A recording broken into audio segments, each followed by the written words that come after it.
this is the lock flow, and it covers a bunch of the different locks that we do in our Aiki Jutsu. It starts off with a right straight punch or push. As he's coming in, I'm just going to step back. I can hit it with my elbow to kind of open up that hand, or I can block parry to kind of get that hand open. First one is I'm trying to grab the pad of the thumb. I'm going to start to do a outside wrist twist on his wrist to take him down in this direction. If he doesn't want to go down that direction, he's going to kind of force it back. So I kind of let this hand off, and I catch it, circling it, bringing it up onto my shoulder. This hand is going to be here to stop it from coming up and hitting me. So I kind of trap it here, roll it up onto my arm, so I can do an arm bar. And you can do it with your forearms like this, or I can grab his head and use a knee to bring him down. But I want to use the shoulder to support the wrist. The right hand is going to come underneath, palm up. I could step back, or he can step back, and I'm going to catch the pad of the thumb with my 3 fingers. I'm going to rotate it up so that the elbow's down. I can hit it with my palm, elbow, shoulder, sideways, doesn't matter. Any way to hyperextend the elbow. Now I'm going to roll it back down, doing a regular arm bar position, just by rotating my wrist. From there, I'm going to pull it in. So from there, I'm going to cup his elbow, pull the hand in, work our chin-na or our gooseneck lock with the hand on top, working in from this position. Now this is the first hand switch, so I'm going to take my right hand's going to come off, left hand's going to lift it up. So I have this little L shape. My arm's going to slide through to catch the wrist, and I'm going to start to hyperextend backwards. As he wants to go back forwards, I'm going to let this hand catch it again, feeding it up onto the back. So feeding it up so that I have this shoulder lock with my other hand just supporting the shoulder from here. From here, as he stands up, I'm just going to keep this hand as a guide. I'm going to circle under, getting the wrist lock where I'm twisting it in and up. From there, whether he wants to pull away or I want to pull away, I'm going to switch it with another grip change to a praying hands position from here. From this position, I can go to one hand or two. I like to use the one where I can kind of bend the elbow, get this S-lock shape from here.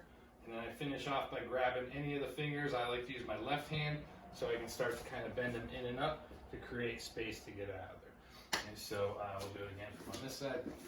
So the punch comes in, I'm stepping back, I'm smashing that hand some way. Maybe I'm hitting and coming off. Anything to kind of open up that grip. First one's the outside twist.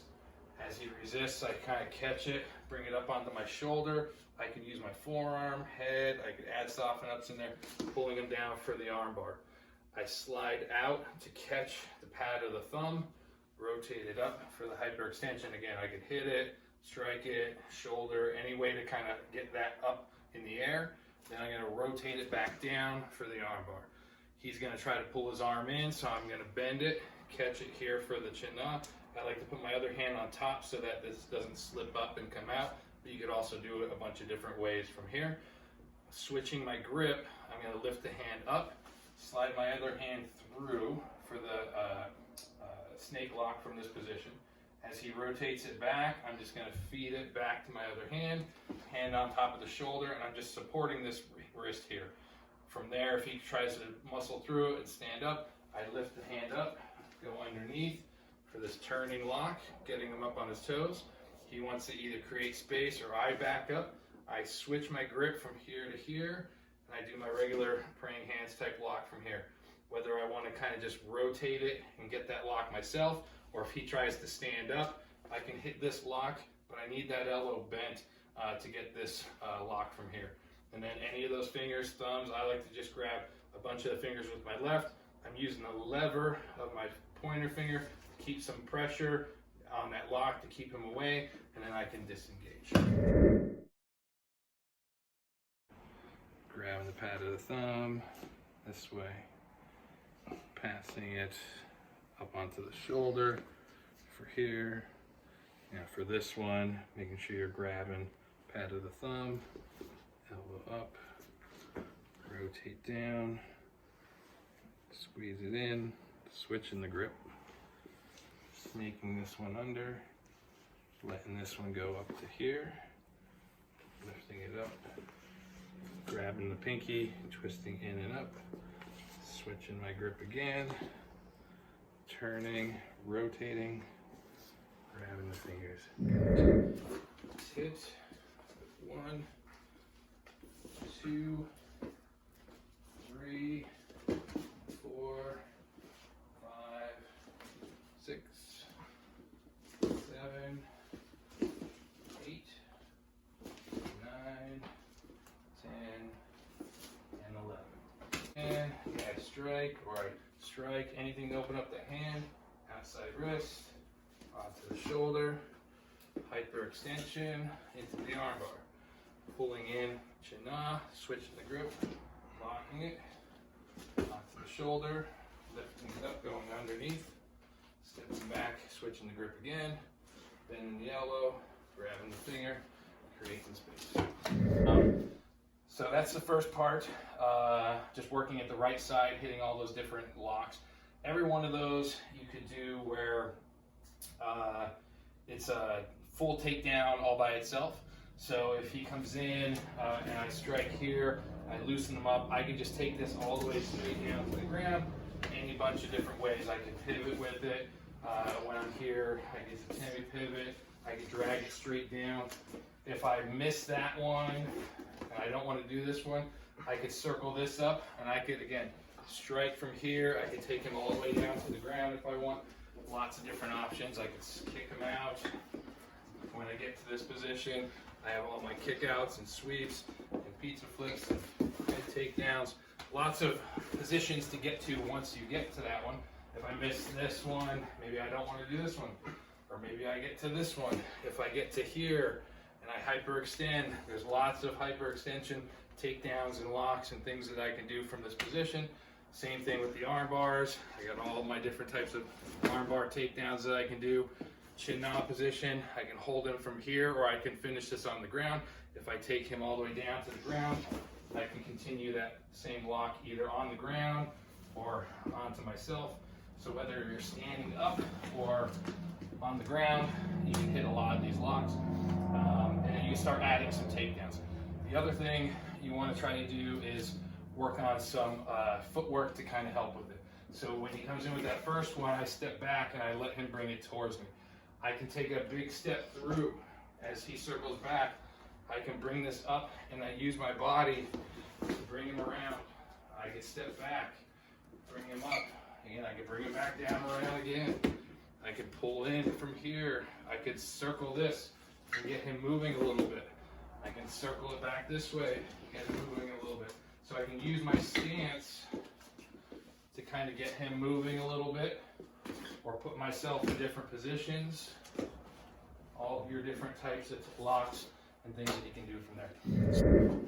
Learn the first series first on the right side, add some takedowns in it, and then the next part would be transitioning it to the other hand. So if I hit from here, I go through my flow, everything on the right side.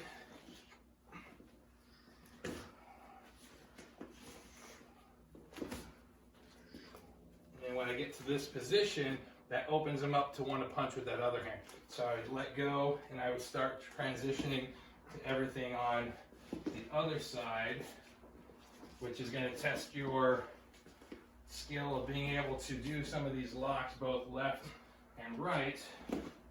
Locking it up, hitting the same sides, getting those locks, grabbing the fingers. And then I could transition to where I go towards him, and then he can do the same thing. Learning both sides, being the uke and the nage, helps you understand where you're going to be going. It's going to help for the self-defense part. These are not techniques, but they could be techniques or be slipped into techniques. If he throws the right hook punch, you know, if I stop and I soften him up from here, I can say, okay, maybe I want to hit this lock. And then I could transition into any of the other ones if I feel like it, or I can just hit this one and finish it and then get out of there. Throws another right hook punch.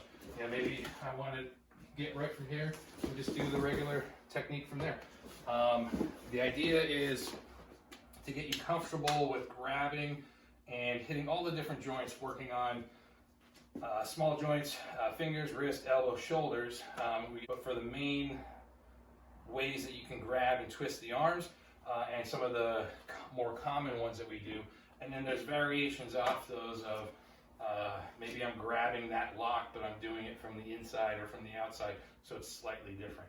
And then learning both sides, I can kind of help the person who's doing it to make sure they're doing it right.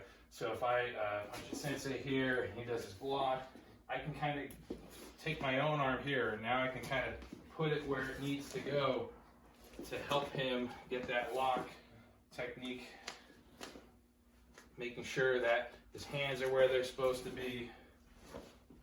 And it's going to help me understand what it feels like to get it done on the receiving end and on the giving end. And then again, working both left and right.